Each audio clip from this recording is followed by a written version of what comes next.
Very good evening and welcome to Primetime Mitch. I'm Mitch Cassidy and today is Friday the 13th, so it only seems right that we do a review on the 1980 horror classic Friday the 13th, directed by Sean Cunningham. This is a movie which I have very fond memories of, one that I watched when I was very young, in the start of my horror journey, and I've never really revisited it until today.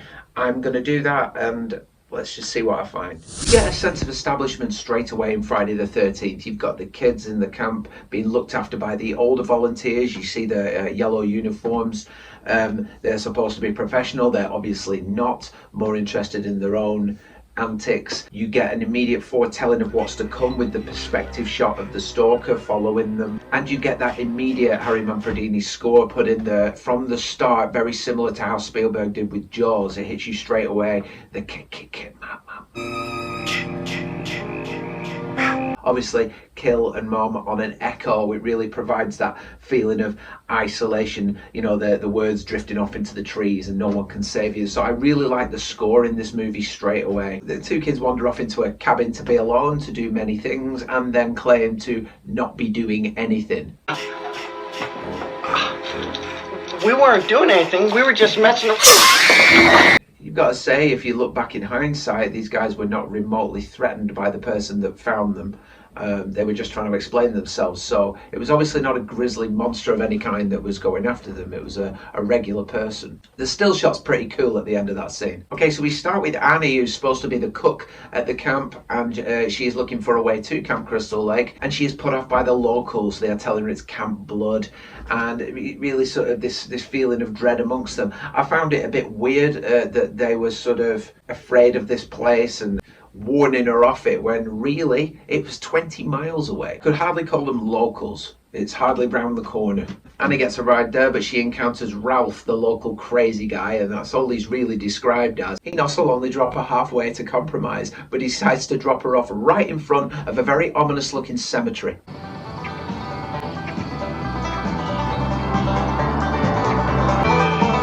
Hey, Marcy.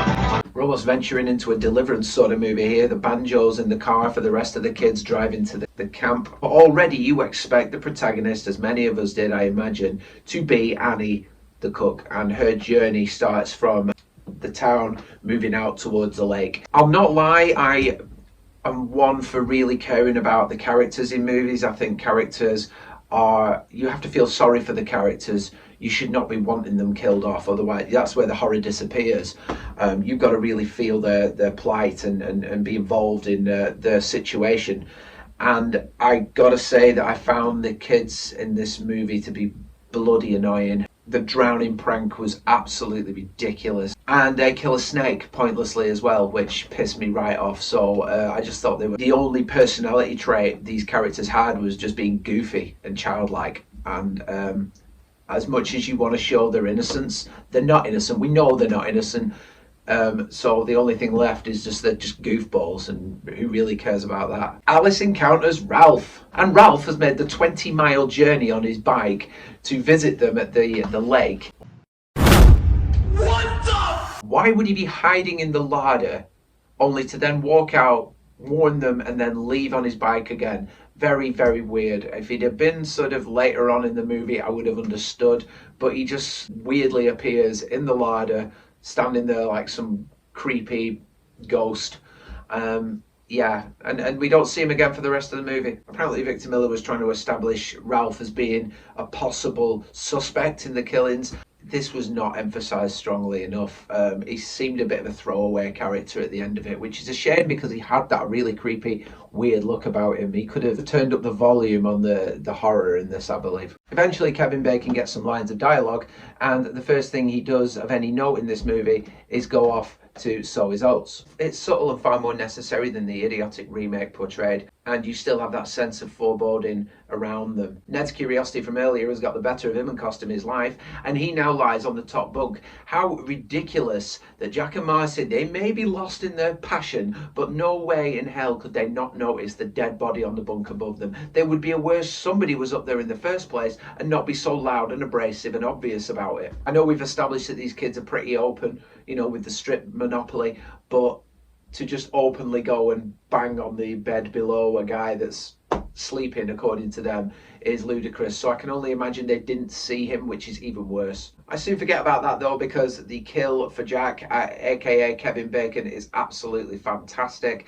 This took so much work, apparently, with Kevin Bacon having to crouch down below the bed and a prosthetic body having to be laid out in front of him. He was very uncomfortable, apparently. The blood effects didn't work quite so well, not to be blown through a tube.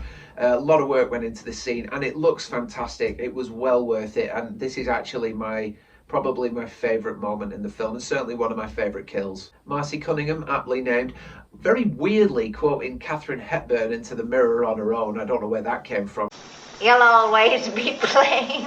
She didn't really look like somebody that would be interested in the arts. But having said that, maybe that was sort of a nod to her being a budding actress or something, or a wannabe actress. Either way, we never really established that or established anything about any of these kids. The most we hear is at the beginning when we hear that Alice draws, and that is it. Wasn't as big a fan of this kill. The axe looked great in the face, but I would say the closed-eye scream, instead of at least turning and running or trying to get away, didn't make a whole lot of sense. I wasn't completely convinced about that. I think the problem I have as this film went on is that I love slow build-up. I hate it when it's all thrown in your face. I will keep using the word subtlety. I like a slow, thought-out build.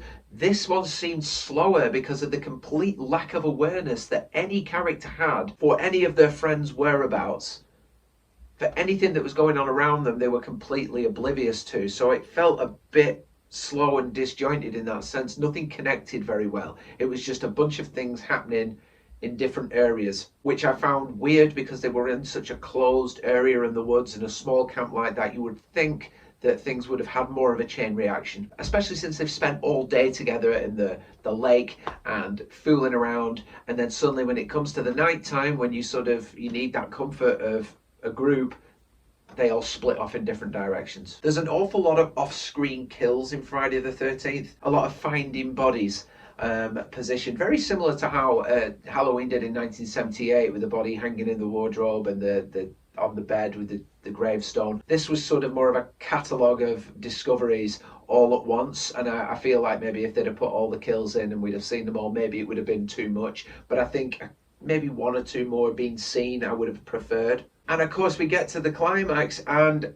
randomly Mrs. Voorhees appears. Now she has not been involved in this at all. There's been no mention of her from the start. You'd come to that conclusion very quickly because everyone else is dead. She is the only new character that this could be, so it kind of gives it away straight away. But she does appear very randomly and very strangely. And from this point on, I really like the idea of her being the mother of the child that passed away in 1957. Jason was my son, and today is his birthday.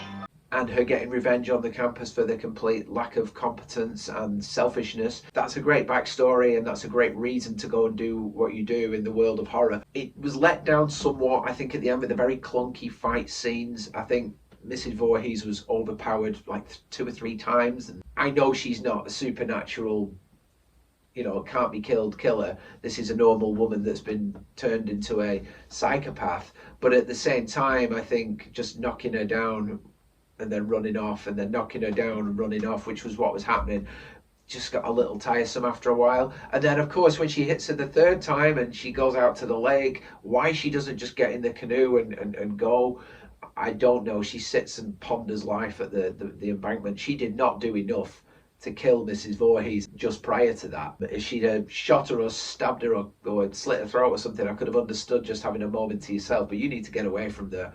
And then obviously inevitably she does appear behind her. We do get the cool scene with the slow motion and the head slicing off, so you know that you're not going to see Mrs. Voorhees again unless we see something supernatural. And this series does venture into that place many times after this. But it was sort of a satisfactory conclusion with Alice getting away on the canoe eventually. My favourite moment from the sort of second half of this movie is Jason's one appearance.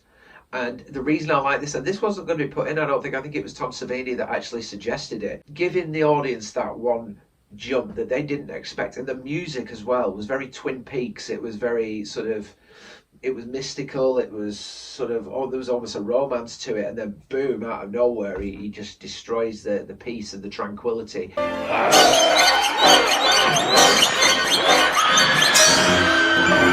That was really needed. Some people, I imagine out there, would prefer just to have left it at 1 and had Mrs. Voorhees the killer, and we never saw Jason. But I just thought it was a great moment, and it did leave the door open for many more things. Many more things.